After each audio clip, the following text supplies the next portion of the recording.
Shalom,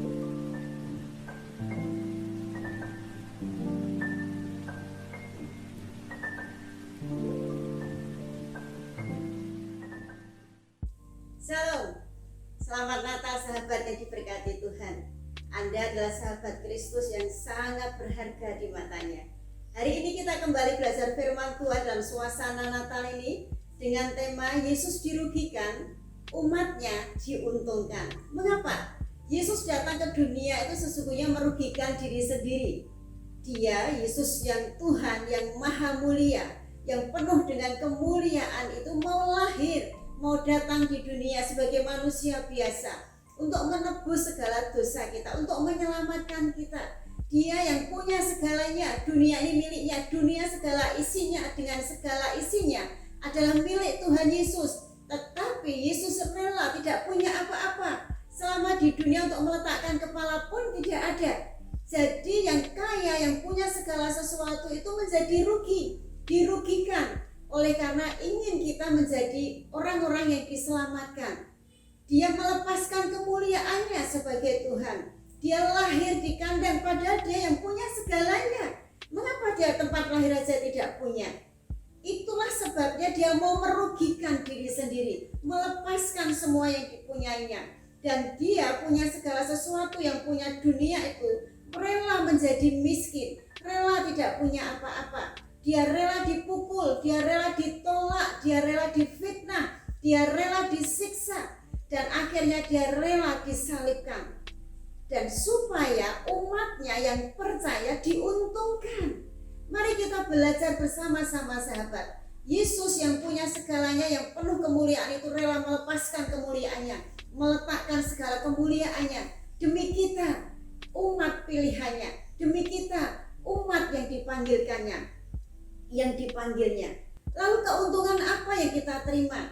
Tadi saya katakan temanya adalah Yesus dirugikan, umatnya diuntungkan. Kita sebagai umat Allah, keuntungan apa yang kita terima? Yang pertama kita lihat bersama-sama.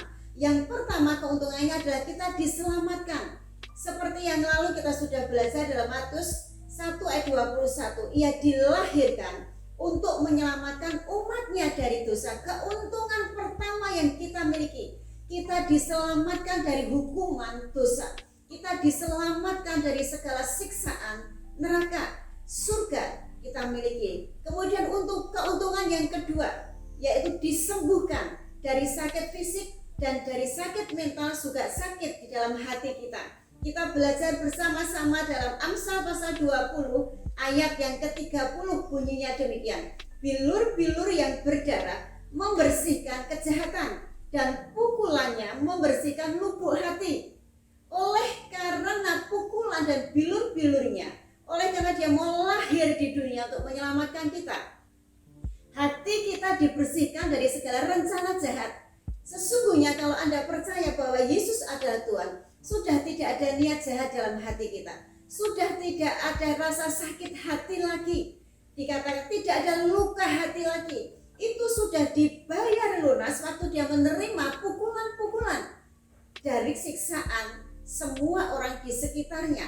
Nah, kita belajar sahabat, dia yang segala sesuatu punya mau dirugikan, tidak memiliki apa-apa. Dia yang sesungguhnya berkuasa, difitnah, dipukul demi siapa? Demi kita, demi Anda, supaya Anda diselamatkan, supaya Anda disembuhkan dari sakit hati ini, supaya Anda disembuhkan dari karakter jahat yang ada dalam hati Anda. Hati Anda dibersihkan oleh karena pukulan-pukulan yang dia terima, pukulan-pukulan yang Yesus derita.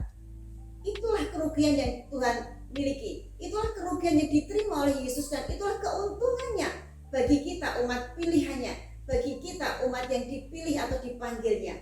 Yang pertama kita diselamatkan, yang kedua kita disembuhkan dari segala sakit fisik, dari karakter buruk kita, dari segala luka hati kita atau sakit hati kita. Kemudian yang ketiga, Yesus yang kaya itu rela menjadi miskin. Yang ketiga, keuntungan yang diberikan kepada kita adalah kita diperkaya dalam segala segi.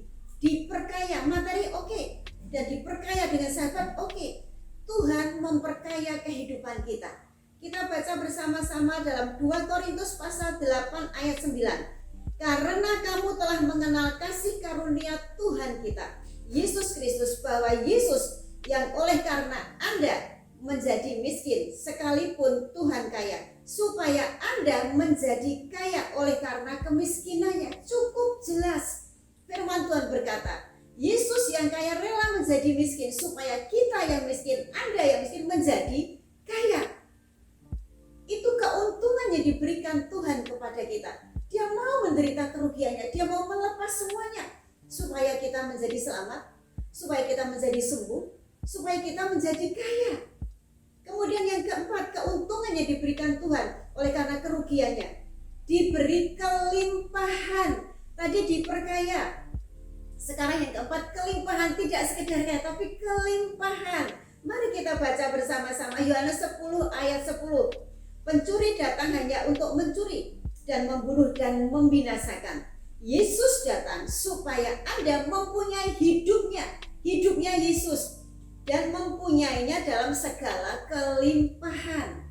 Ini firman yang diberikan kepada kita pada hari ini, supaya Natal ini kita betul-betul menerima sukacita yang utuh, menerima berkat yang utuh, menerima keuntungan yang utuh. Tuhan sudah mau menderita kerugian. Kalau kita tidak menerima semuanya ini dengan utuh, kita percuma percaya. Mari kita terima semuanya, keselamatan. Mari kita terima semuanya, kesembuhan. Kesembuhan fisik kita, kesembuhan mental kita, kesembuhan hati kita.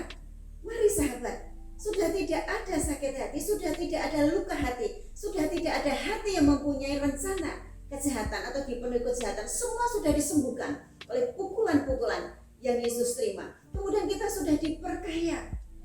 Kemudian yang keempat, kita sudah diberi kelimpahan dari segalanya. Tuhan berkata, aku datang nak, supaya Anda memperoleh hidupku, kata Yesus. Hidup dalam segala kelimpahan. Amin. Biarlah hari ini Anda diberkati, bahwa Yesus datang, Natal ini terjadi, supaya Yesus yang punya segalanya, yang mulia itu dirugikan, dilepas semuanya. Dia mau rugi, tidak masalah aku rugi. Yang penting Anda untung. Keuntungannya adalah keselamatan, kesembuhan, diperkaya, dan kelimpahan. Selamat Natal, selamat menikmati kelahiran Tuhan, selamat menikmati kedatangan Tuhan di dalam kehidupan Anda. Tuhan memberkati. Shalom.